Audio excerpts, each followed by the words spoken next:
being here. I know there's a fair amount of people here today, but we would love for this to be a discussion. So if you guys have questions or things like that, you want to like interrupt, make a comment, feel free. Or Campfire, thank you so much.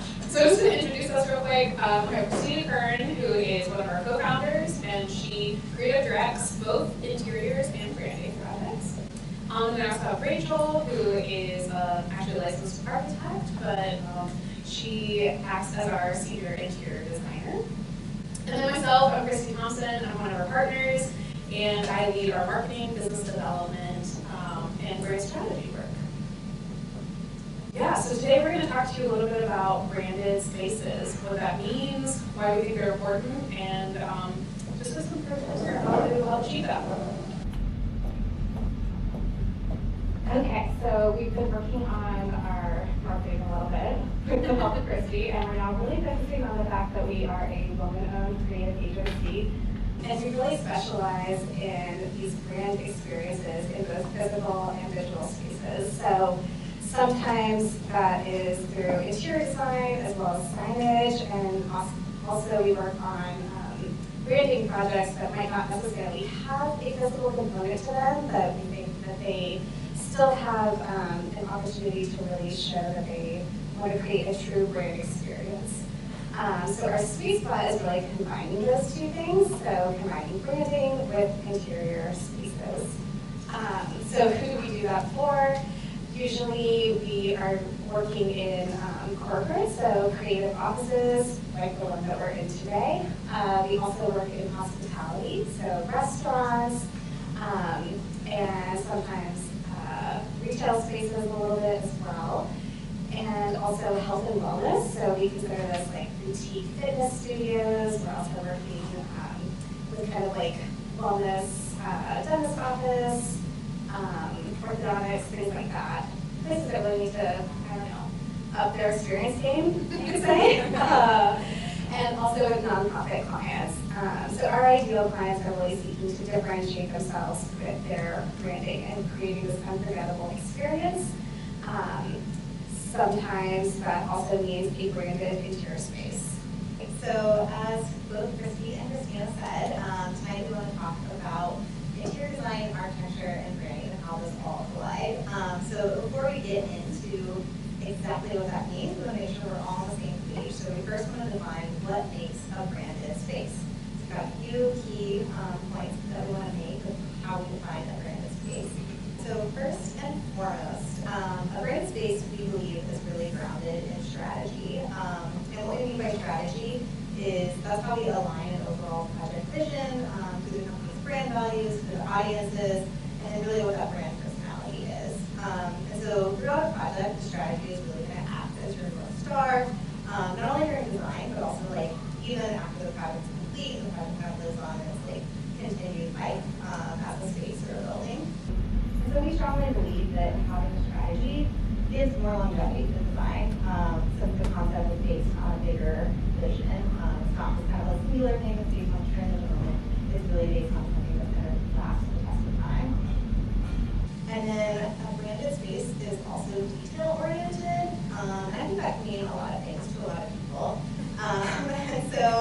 But we believe that details of a brand are often the things that people remember the most. The small moments really go a long way.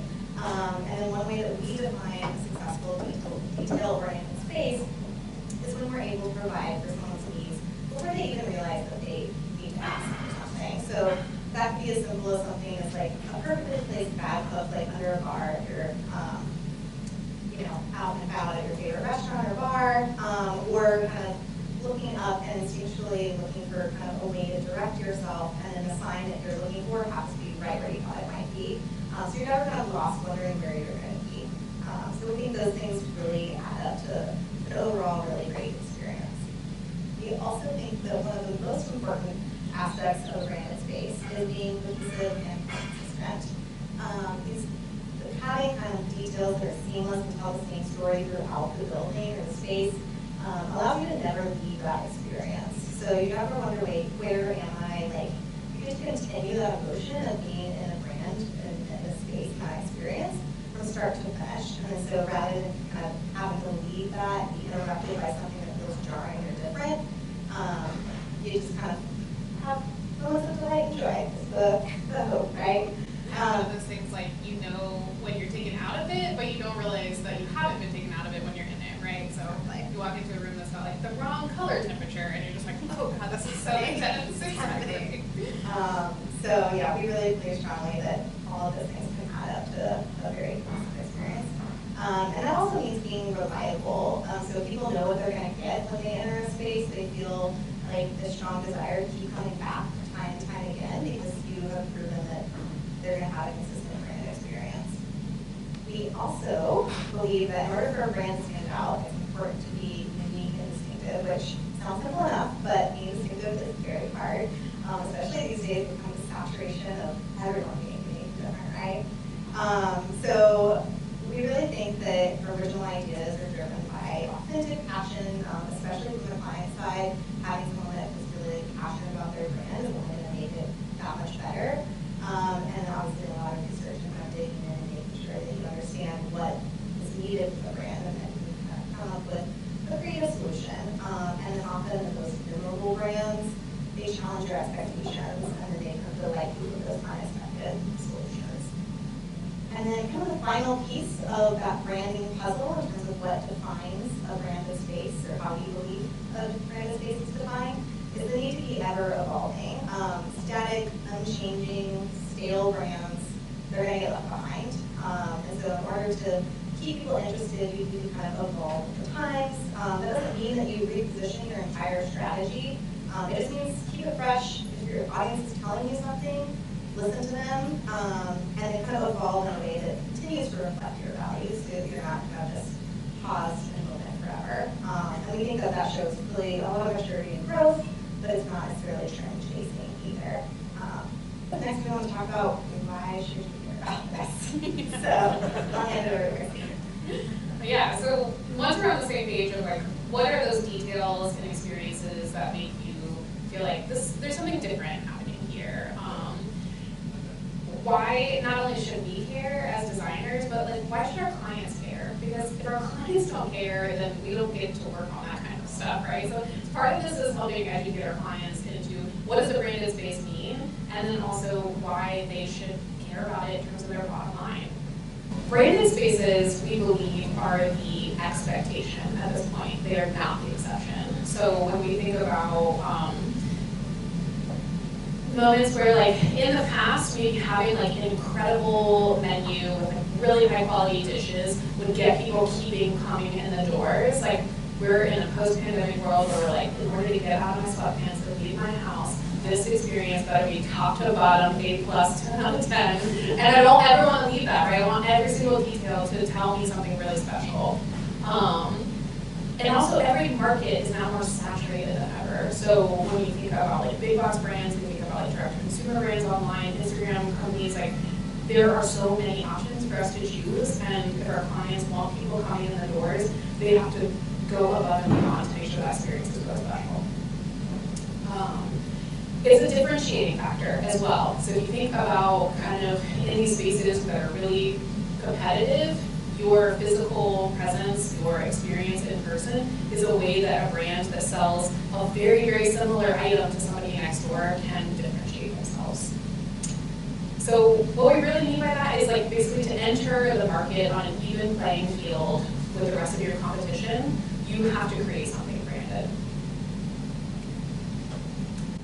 Secondly, we believe branded spaces really matter because it is a way to create authentic connections with your audience. So when a brand's voice, when their look, when that in-person experience, when it is all telling that same story, you go to their Instagram, you see something, you read something on their website, then you show up in person, and the person talking to you at the door is telling that same story or sharing that same personality, you start to believe it. You think that it's real, right? Because it's all telling you the same thing. It feels like it's intentional and it's reliable. You're seeing it happen in multiple places, and then you start to kind of drink the Kool-Aid. You're like, I get it. This is great. I'm enjoying it. When you see like real emotion and vulnerability behind these stories and the spaces, that's when clients really start connecting with their audience. And so we feel like creating and establishing those connections is essential really to have that branded space. kind of taking that a step further, the connection is the first thing we do, right? And then the next thing we really, really want, so kind of that ideal scenario, is that our spaces and our brands build loyalty and then create ambassadors. So beyond just like, we have a great brand that sells a great product, but we have a brand that is so interesting and dynamic and immersive and cool, basically, that everybody wants to be a part of it, right? It expands beyond what it starts as. When you are able to sort of bring somebody in and establish that connection becomes harder and harder to break. And being connected to our current clients is a lot easier than going out and finding new ones, right? Like, we know that as designers, but our clients know that too. Like, whoever's coming into their space, if they can really invest in those relationships, get those people coming back, that's actually a lot easier than going out and finding new ones. And then eventually we hope that those sort of folks that are really kind of loyal and love your product, love your story, love your brand, that they become ambassadors, they become your free marketing team, that they tell other people about you, that they say, when you come to town, you have to go to this place. And that's one of the reasons we really believe that branded spaces perform better and that they outlast competition. We have a fair amount of clients that can basically show you the growth of their companies and revenue, and basically see the dollar signs behind, like, we invested in these spaces and in these experiences, and because of that, we've had exponential growth over the years since we've done that.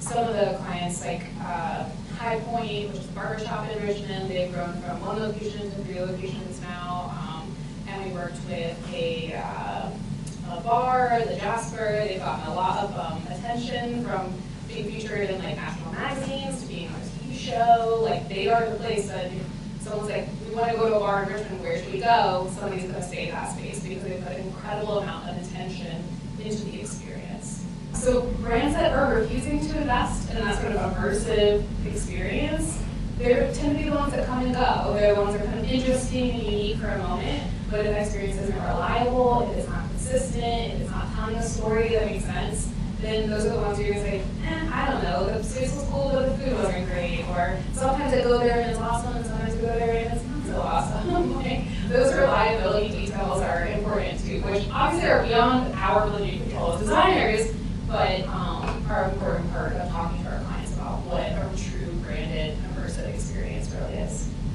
So how do we achieve that? There are probably a million ways, but we've tried to hone it into, what do we have, four concepts? Okay. Gosh. Yeah, we'll see.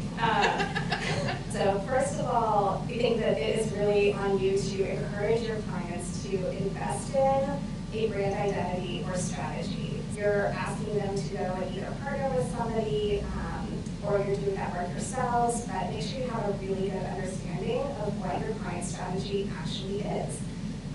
Ask yourself, do you actually understand what their values are on a deeper level? Could you describe your client's brand personality is the question that we like to start with sometimes. And do you know ultimately what your client really wants to be known for? A lot of times we'll ask our clients, what, at the beginning of a project, hopefully on day one, what is going to make this project a success in your mind? And they will tell you something.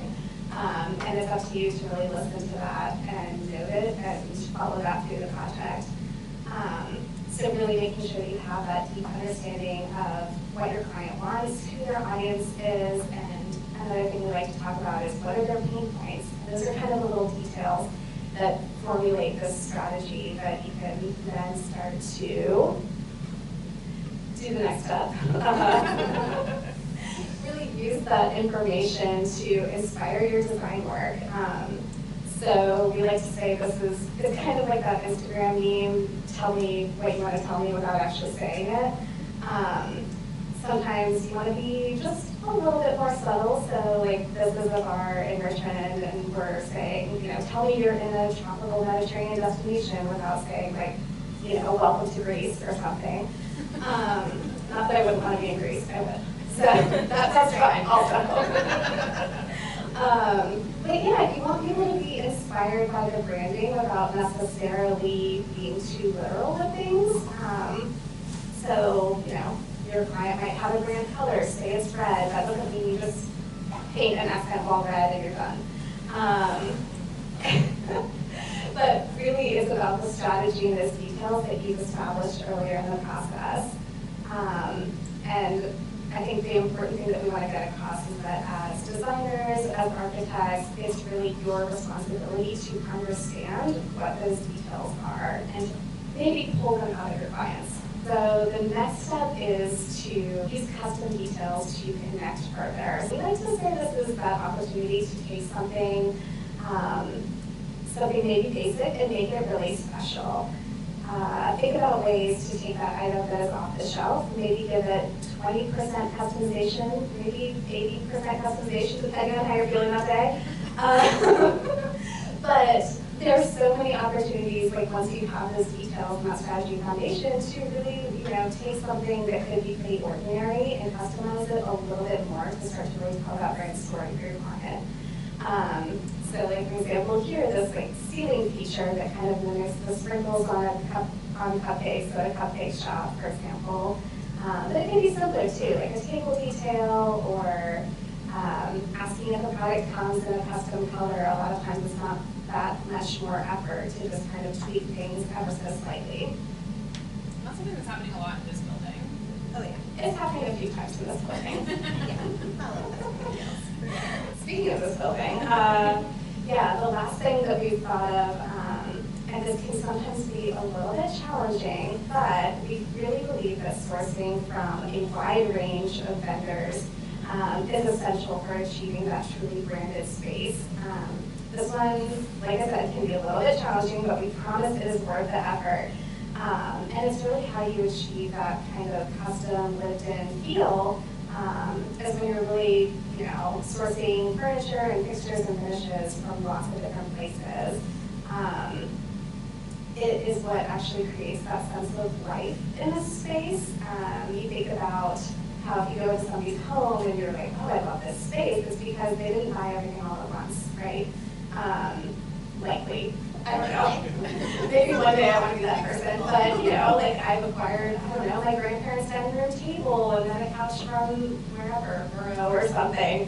But you end up just kind of mixing those things together because it's your life. And you feel that when you go into commercial spaces too, that if things come from different places and have these elements of different stories related to them, that is what actually gets you to this kind of unique branded experience. And really at the end of the day, that is what makes it hard to replicate for others. So that's why it isn't going to feel like, I don't know, a chain store, is because you can't really replicate that in a very easy way. So I'm going to hand it over to Christie. Now we've got the fun speed round. So just to kind of wrap up real quick, we feel like branded spaces are, you can use a lot of different terms for that. For us, we really like the term brand because the work we do is commercial and it's within spaces where there's some kind of company that has a public image, right? And we feel like that image and that experience in person should be related. There are a lot of different ways to achieve that, like even within residential work and other ways. Like brand is just sort of a word or concept and strategy and vision, right? But those things should really be in place and match the overall experience in person. So Campfire's been in business. We celebrated our 10-year anniversary last summer. So I still get through that whole, but yeah. So we learned some stuff, which is great. So I thought maybe we would just go through like a couple sort of lessons learned that we've had over the last 10 years. I didn't write them right here, so I'm going to look up here. This is one that I like to talk about a lot as a person in marketing and business development in the design industry, that really like design is only as good as your ability to pitch it to someone. So especially as like young designers, it's really, you want to think a lot about and maybe sometimes overly be concerned with like what is the portfolio at the end of the day, right? But if you can't describe it or you can explain to your client why it's amazing, then it doesn't actually matter because it has to be like a shared language, right? So getting good at pitching your work, I feel like is as important, if not sometimes more important than getting better at being a designer. And on that note, clients care a lot more about process and people than they do about projects. I came from a larger architecture firm where we did like public works. We had to put together very formal proposals where you have to have like tons and tons of projects, examples, and things like that. Now with Campfire, the kind of proposals we put together don't usually follow us sort of more formal proposal process, so we don't have to do that. And what I found is like, most people don't actually care what the portfolio looks like, right? They want to know, how are you going to do my project? What's it going to feel like? How am I going to be involved? How am I going to work with you? Do I like talking to you? Are you fun to hang out with in a meeting? Are you organized? Like, there's so many other questions we get before we get the question, can you show me a little bit about your work? Actually, most people just kind of glaze over. They don't really want to hear stories about other people's projects because they're selfish. They want to talk about their project. They don't want to talk about other people's projects. So sometimes that is helpful to realize that, like, actually, just you talking to people is so much more important than having like a perfect portfolio. On that note, sometimes clients can take advantage if we don't set up proper expectations and boundaries. So that's something that we work really hard on, especially with a small team. I don't think I mentioned this, but our team was 6 right now, so we're pretty small for like the breadth of work we do and the scale of work we do. And for us, we found that that means setting really, really clear expectations with clients. Having a process that has a very specific timeline, showing what are sort of our bare minimum deliverables, and really sticking to that has been an important learning process for us. Like, anytime we try to go around that or do something different, we end up not being as happy with the work. The client doesn't like it as much, and we kind of end up doing it all anyways, just later and longer, and maybe we don't get paid as much. So it's just, you know, those things like setting clear boundaries, setting up expectations, we have found to be a very, very worthwhile sort of process for us. We've talked a lot about strategy. That's something that we really value deeply in our design practice. Strategy means a lot of different things to different people, but for us, we really like to call that and think about that as like brand strategy. But really what it means is like getting all of those important voices at the table from day one so that we don't end up 2 weeks, 6 months down the road, and somebody who maybe had veto power or somebody who's going to be using that in space or product that you're delivering, somehow they didn't get included, and now we're backtracking, or you know, things just don't end up working out the way that you want it to. And that's always a bummer for everyone. It's like all of us have put a ton of time into this, and we all want it to succeed. My like funny story for this is we had a client who we did a website for, and they did not include the person who actually works and uses the website in the process. So they launched the website, and then 6 months later, they put the old one back up. And we were like, wait, what? And it was because the person who used the website did not like the new one, and that was a little bit on us for not realizing. Yeah, so she just like wasn't included, and that was a little bit on the client, a little bit on us, you know, but it was a while ago, but it was a lesson learned, right? That like if the right people are not at the table, not only will the project not go well, they're not just not going to use it, which is a bummer for everybody involved. The work is better if everybody who needs to be there is there in the beginning. And then lastly, I think collaboration is sometimes like an overused word, but it is truly a value of ours, and not just internally in terms of like feeling we need to be an arm's distance of the person that we're like working with constantly, but also with other firms. And I think that, this is my personal opinion, not my official opinion, sometimes the architecture industry can feel a little like scared to collaborate with each other. You know, design, we're a little like scarred from 2008 and everything that happened, and we believe there's an abundance of work and an abundance of clients, and we can all do really great things. And we learn so much when we collaborate with other people that we jump at the opportunity to do so, even if it means that our portion of the project is a little bit smaller. We always walk away from those experiences feeling like we learned more about other people's process, we get an idea of how different people take and use and apply inspiration, we learn different styles of doing things, and we find that that is immeasurably invaluable. We learn more about ourselves too. Yeah, absolutely. Like, we learn more about ourselves, what we like, what we don't, and you know, that goes beyond just like design collaboration. You know, if you're in a small team or you're growing a company or you're thinking about that, that also includes like, hiring people to help you do stuff, right? So like, as a small company and, you know, as you're growing, it can feel hard to do that, to like invest in those things. But every time we hire a consultant who just gives us a different perspective on what we're doing, we always walk away from that feeling like it was really good money well spent. We would love to answer any questions you guys have. That's like project-based work, is about the company, about our backgrounds, anything like that. We're all yes. I got one. Rachel, you were talking about brands need to refresh every few years. And I was wondering if you can go in a little like further about that and maybe tell a success story. Sure. Yeah. So I think one, you know, Christie was mentioning earlier the High Point Barbershop that we worked on. I would say that they're really good about kind of not necessarily doing a full refresh. Like they know who they are. They have a very consistent audience. They have a very loyal fan base.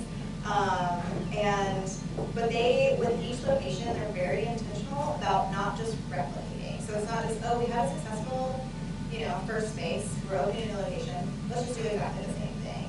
We're going to take what worked really well, we're going to kind of evolve, you know, fold in what we've heard, we're going to kind of adapt, and then kind of just make it a little bit more like, I don't want to say like more interesting, but like these people are also like evolved and lived in the space, and they're not the same people that they were whenever they built the first space out, you know, a few years prior. And so we just completed this past 2 years ago now, the Western location. Western, I don't know, right? COVID like time.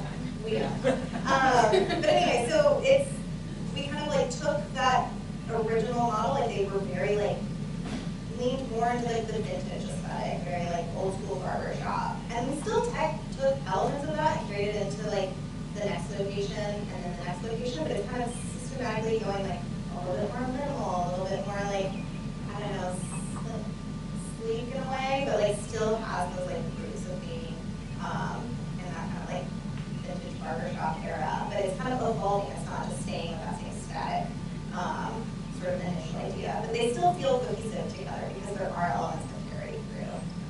I would say that's one example. Their visual brand too, they do a really good job of having like a graphic identity that they sort of sometimes color within the lines, but a lot of times they're pretty flexible with, because I would consider them like a company that's really like evolved into a lifestyle brand. So people want to wear their products and their merch and stuff, even if they don't. Like their barbershop, they mostly service men, but like lots of women wear their, you know, clothing and hats and things like that.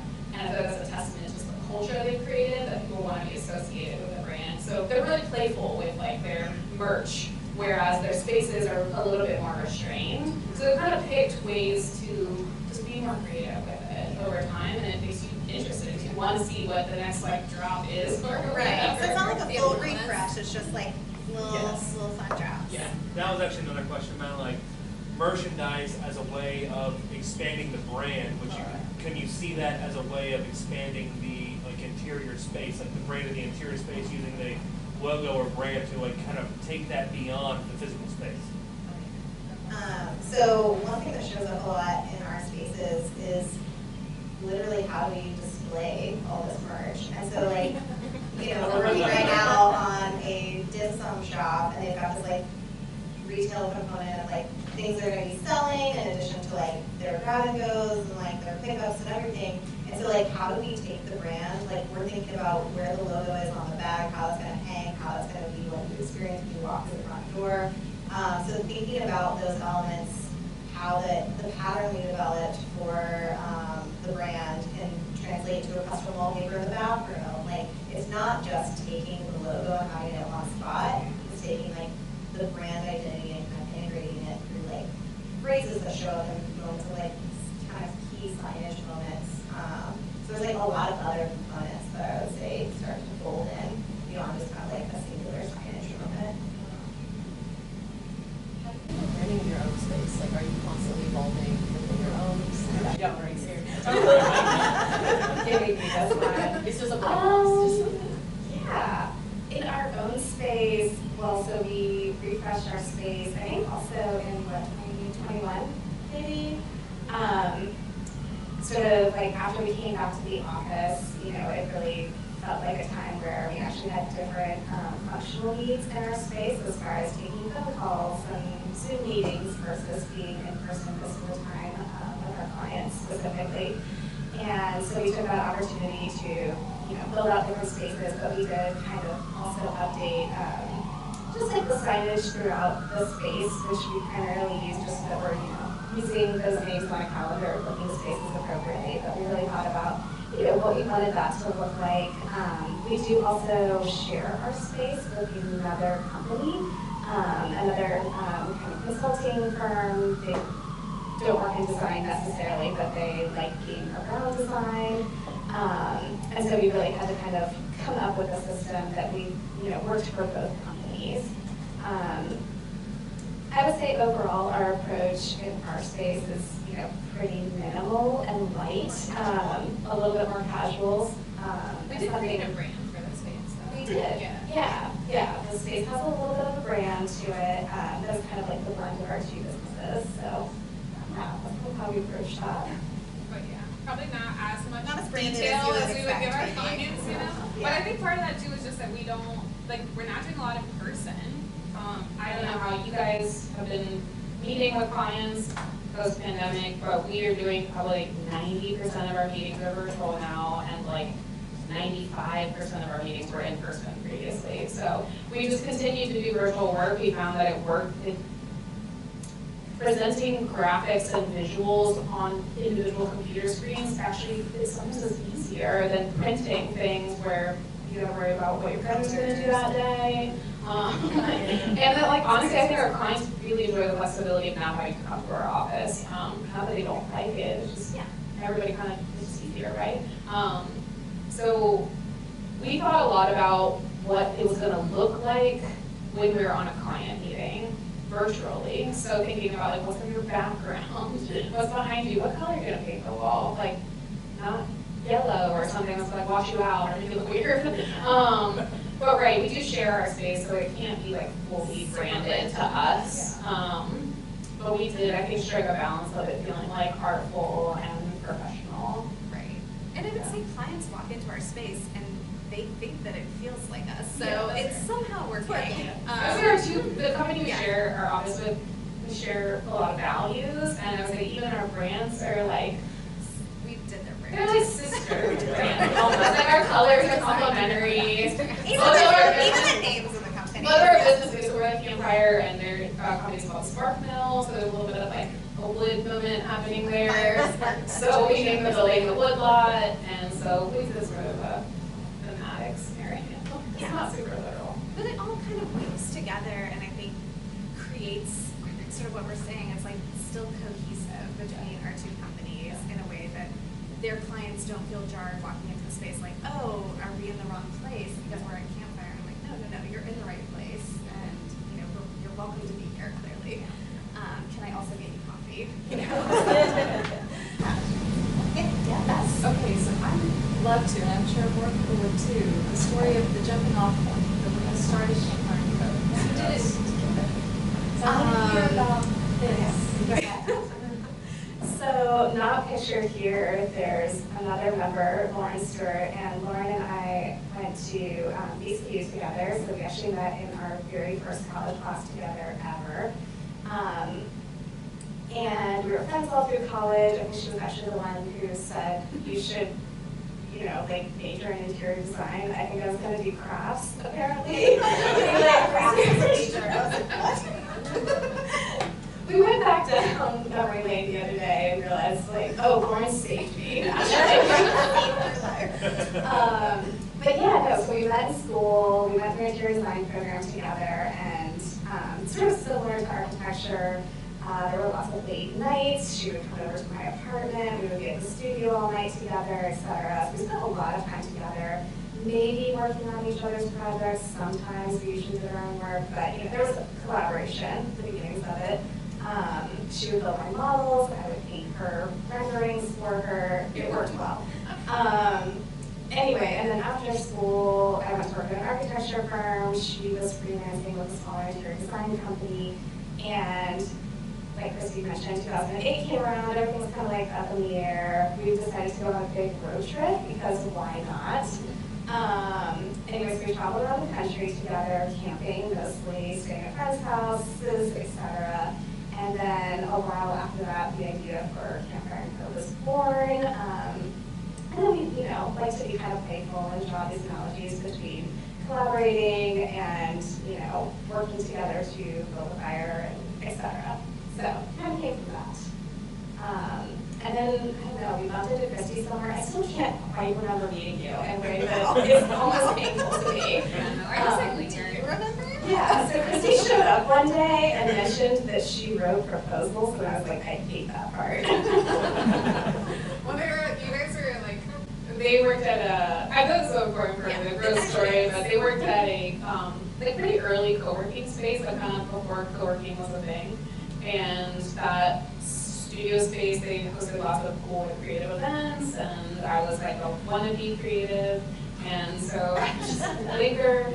And I think we met each other through one of those events, and you guys were complaining about writing a proposal, and I was like, write your proposal like 5 pages. Oh my god, this is so easy. I was like, how long am I doing? Like 65. Like 5 pages all day. And, yeah, so when I was looking to make a change in my career, I was like, who are the cool people I know that would maybe help me think about what I want to do next? And so I was like, maybe Laura and Christina will give me some advice. And instead they gave me a job. It was very exciting. And so that was like 9 years ago. And then a couple years later, we were talking to someone else in here that we were looking for an interior designer with like 2 years of experience. And then we got Rachel's application. She's a registered architect with like almost a decade of experience. We're like, why does this awesome, super talented person want this job? I opened this PDF and I was like, this is the most beautiful thing I've ever seen. I was ready for a change. Yeah. And so Rachel was ready for a change, and that's why Yeah, Rachel. for about 4 years. Yeah. So it's the three of us, Lauren, and then we also have Michelle Brandon, who's a graphic designer, and Chelsea Blackie, who's also a graphic designer. She's in transition to grad school right now, so we're going to have to say goodbye to her. We're very sad, but we're welcoming a new graphic designer on Monday. So lots of change. Yeah. Anything else you want to know? So you mentioned about making sure that you are clear on your client's brand, and also making sure that the space is cohesive and is unique enough that people come back. So I'm wondering if you've seen a correspondence with doing that between social media, because I know a big push is like TikToks. People will say, oh, you have to come here because they have this cool design here. Yeah. So I'm curious, have you seen that big in the clients that you've worked with, and if so, like, has that really helped them grow as well, besides like compounding on the work that you do for them? Yeah, I'll start that. I definitely think starting clients out with some type of strategy where you're understanding their brand, what they want and what they want to achieve. Like understanding their goals helps us really pitch the work that we're doing. Say like this design is going to help you reach that end goal, right? One of the things we don't have control over always is like what they do with everything once the project is over, right? So whether that's the website, the identity of the space, and really with their marketing, because we don't take our work all the way into marketing services, like social and ongoing marketing strategy or anything like that. We would love to involve our clients and hire professionals for that. We get it, like it's expensive. The clients that do put that kind of attention into it, I think do see results from that. Like if I were to say like, Sears Vodka is not an interior client yet, but almost. But we worked with them on a rebrand. They're a Richmond-based spirits company. They had been around for almost 10 years and had not, they sort of flying under the radar. Did a big rebrand, and their company's grown like exponentially in terms of sales and revenue since then. But a big part of them relaunching and focusing on their new brand was their social strategy. And that really came from the client. Like we didn't tell them to do that, but they knew that was like a big part of how to communicate the brand to their audience. And I think it's a huge reason why the brand has been so successful. Like I think that the bottle on the shelf is really beautiful and lovely, but like that's the style work on it, and so I'm biased.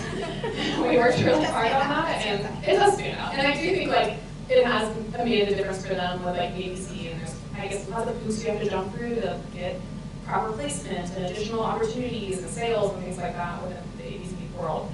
And I think that the branding and packaging design has been a part of that, but they have invested a great deal into taking those assets and those deliverables and turning them into strategy on a daily basis.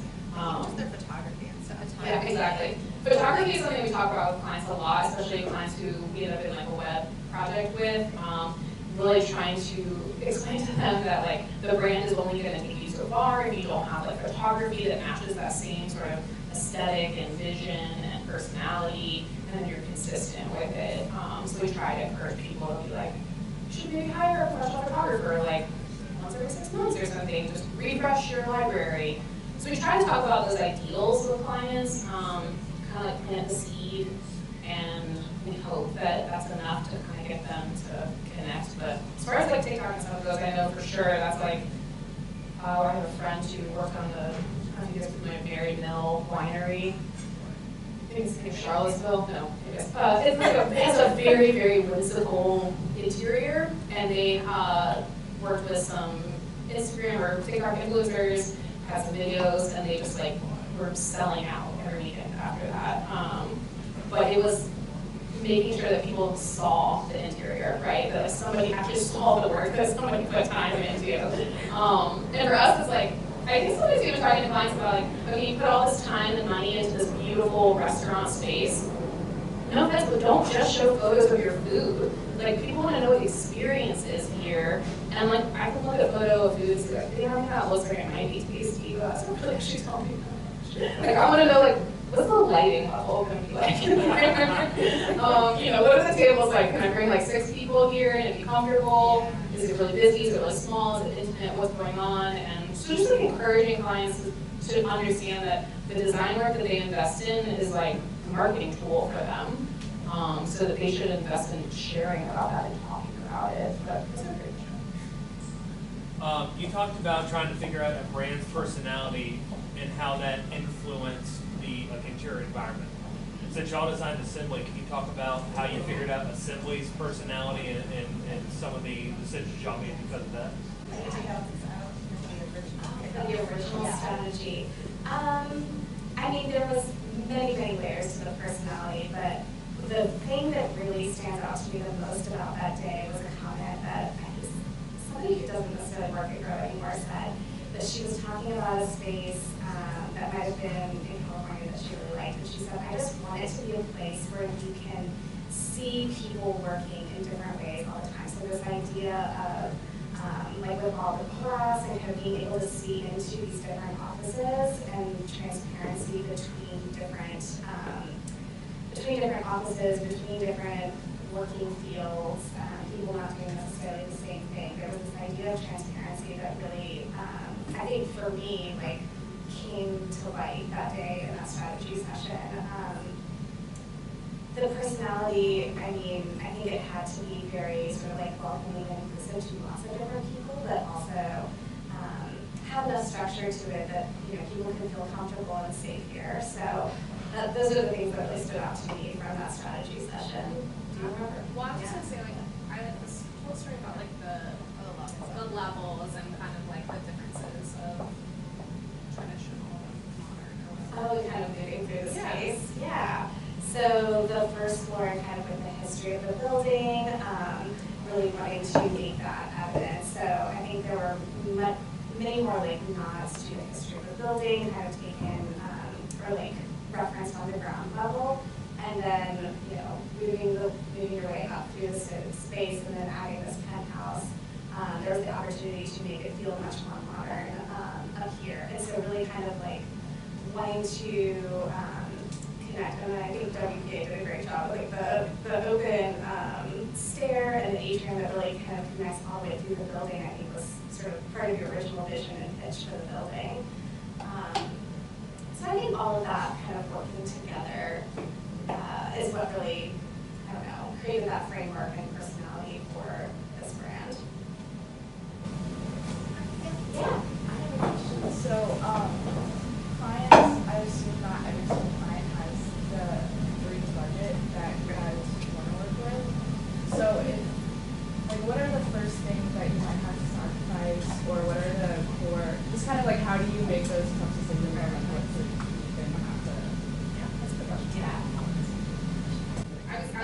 mentioned you were like a client in an inquiry meeting, which is like, we basically talk about what are your brand touch points that you want to highlight. So if you think about moving through a space, sometimes we'll use the concept of like taking somebody on a tour of your space. Like, what are the places that you might stop along the tour? And making sure that we invest in those moments being really special. And so like, sometimes that can mean something expensive, but it can also mean something, you know, cheaper. We do a lot with paint, if I'm being honest. Like, we do a lot with paint and custom signage, you know, in terms of like vinyl graphics, things like that. But thinking about what the stops are going to be along the tour, and then deciding where do we really want to maximize budget, right? So we're going to talk about it more as like, where do you want to spend your money, not where do we want to save money. So like, for instance, Gather is one that I always talk about. They're co-working spaces, one here in Norfolk and one in Virginia Beach, and a couple of Richmond too. But they are like a pretty thrifty client. They do a lot with like a pretty modest amount. And I think their spaces don't reflect that. You don't walk into them and think that they're like, oh, they did a lot of budget, but that's because they know where people are going to be and invest in those spaces. And then in the places that can be a little bit more repeatable, a little bit more, you know, just like not necessarily have the, more simple, like, not necessarily has to be custom or things like that. They'll kind of pull back on those spaces, but they're like co-working kitchens or sort of typically the place you walk into immediately, and so that is where they put like the maximum amount of their time and effort and money, so that those moments can be like a really wow space instead of like equally spreading it out to spaces that just might not need that much effort and support. But I don't know, you guys, you're the ones that actually pick the budgets. Oh yeah, yeah. I guess there are definitely, like Christie was saying, like figuring out those key moments, and then knowing, you know, we did talk a lot about like customization and kind of providing those like special custom details or custom wallpaper, and a lot of times those things are not as expensive. Like we see the word custom, we're like, oh, right? It's like crazy, but it's not like you're customizing the color of the wallpaper. Sometimes it's like, oh, there's like about like $200 fee to change that, or like here in Assembly, for example, in the first floor, there's that big acoustical art above those 3 booths when you walk in, and that was like a really big moment. And we wanted to do like a custom pattern and like select the colors, and again, like it was just like a one-time fee of like $300 to like pick the color that we wanted, instead of picking one that's off the shelf that's not going to fit and feel correct in the space. So I think like knowing when to ask and when to push to make those customizations, and then when just to be like, you know what, up here, this tile, like, we want like a large format, nice terrazzo tile, something that's simple, but we don't need to bust the budget for it. The experience is really about like going out to the deck, you know? So it's like knowing when to spend your dollars, I think, is the key.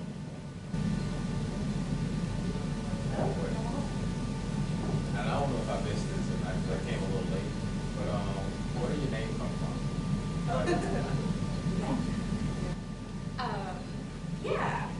So my business partner Lauren, who's not here, and I went on a big road trip and really, you know, we camped a lot of the time. And then a few years later, when we were building a business, Lauren kind of came and said, you know, I've got the name for it, but we really just liked the idea of collaboration and how, you know, when you're camping, you're usually with friends, and that it has kind of this like happy and collaborative connotation to it. So that is where the name came from. Sometimes it just pops into your head. Yeah. Favorite place you camp?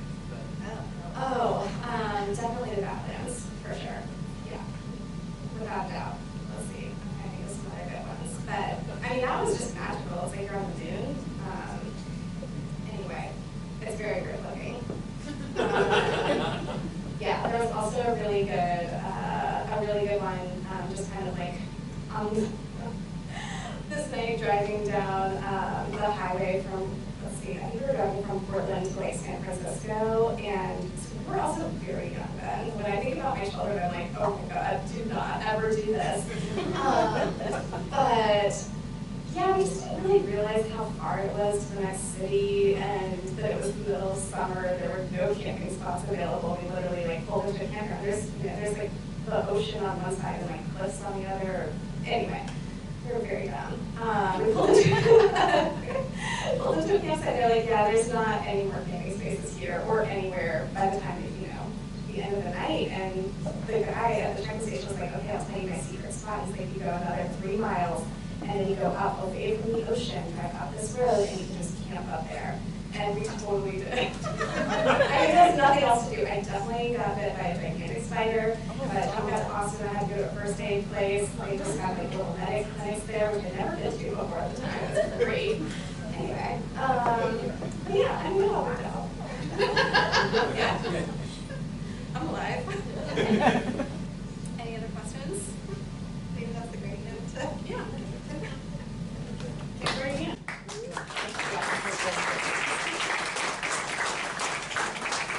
While we're in a room of architects, I'm just going to say this real quick. We don't do architecture in-house. We collaborate with architects, and we love collaborating with architects. So if you guys ever need any support when it comes to interiors or branding, we would jump at the opportunity to collaborate with anyone in this group. Thank y'all. Thank you so much. Yeah. And as a little thank you from YAF, we have these gift bags for you that have a little t-shirt. We have highlighters, pins, and a notebook. A recycled notebook. Yes. Or it's a whole skin. Awesome.